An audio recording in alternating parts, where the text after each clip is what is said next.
Mungkin sering kita jumpai orang-orang yang sulit gemuk meski makannya banyak. Nah, ini sebuah anugerah atau sebuah musibah kira-kira ini. Banyak yang mengaitkan bahwasanya ini adalah faktor keturunan. Apa betul demikian? Ini yang kita bahas.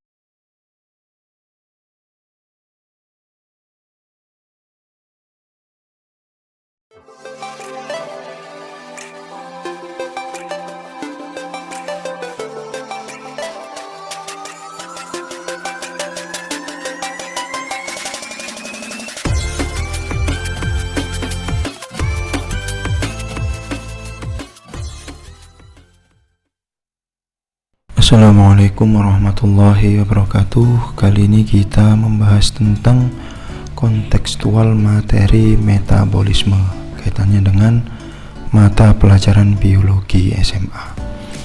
Apa itu metabolisme?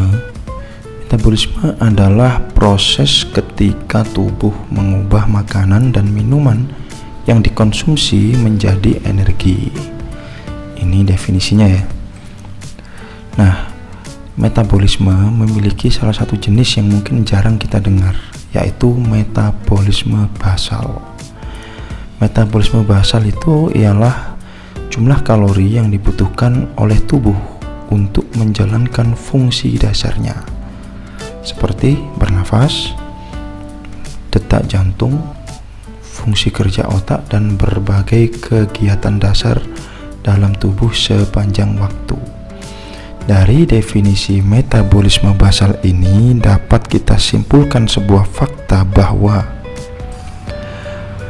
meski kita hanya diam, sebenarnya tubuh kita sudah membakar energi atau kalori.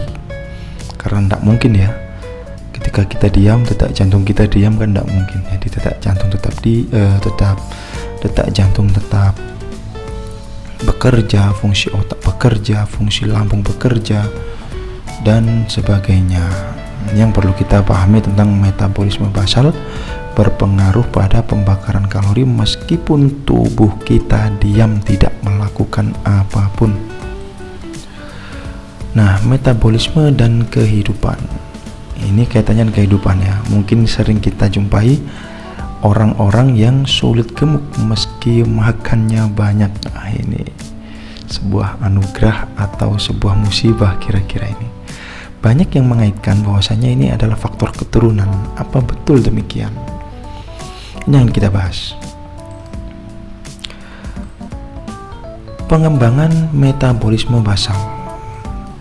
Jadi metabolisme basal ini adalah metabolisme yang dilakukan sebagai gerak dasar syarat hidup kita ya. Tadi ya sudah kita bahas itu.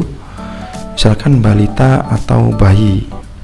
Ada beberapa bayi yang demam dengan suhu badan sekitar 39 derajat Celcius saja mereka sudah kejang.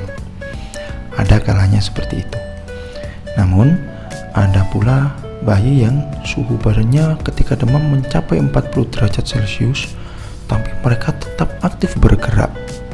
Nah, ini merupakan contoh-contoh tanda-tanda metabolisme basal tinggi.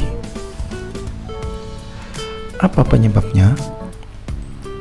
Pertama, metabolisme yang terjadi itu relatif besar, atau metabolisme basal yang terjadi itu relatif besar dan cepat. Ini merupakan faktor keturunan.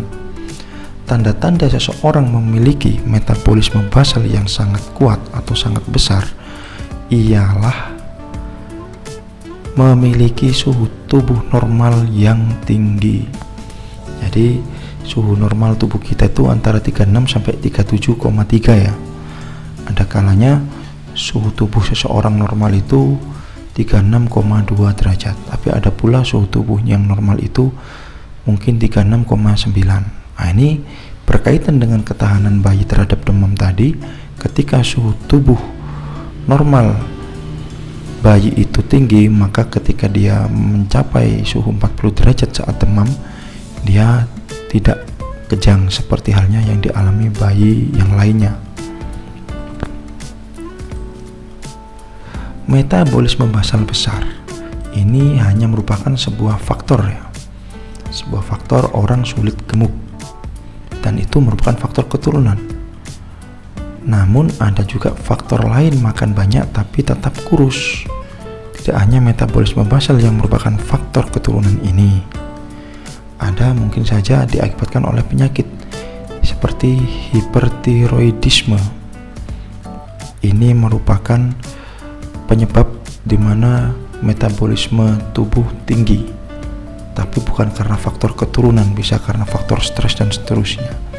Atau juga bisa jadi banyak makan tetap kurus adalah cacingan, karena nutrisi yang ia makan itu tidak diserap oleh tubuh tapi dikonsumsi oleh cacing yang ada di dalam tubuh. Bisa juga faktor penyakit pernafasan seperti tuberkulosis. Jadi ini hanya satu faktor. Jangan mudah menyimpulkan bahwasanya orang yang makan banyak tapi tidak bisa gemuk itu selalu karena metabolisme basal besar akibat faktor keturunan. Bisa jadi akibat hipertiroidisme, bisa jadi cacingan, bisa jadi penyakit tuberkulosis, dan lain sebagainya. Ini perlu konsultasi lebih lanjut pada tenaga kesehatan seperti dokter. Demikian, semoga bisa memberi manfaat. Mohon maaf dari kekurangan. Saya akhiri. Wassalamualaikum warahmatullahi wabarakatuh.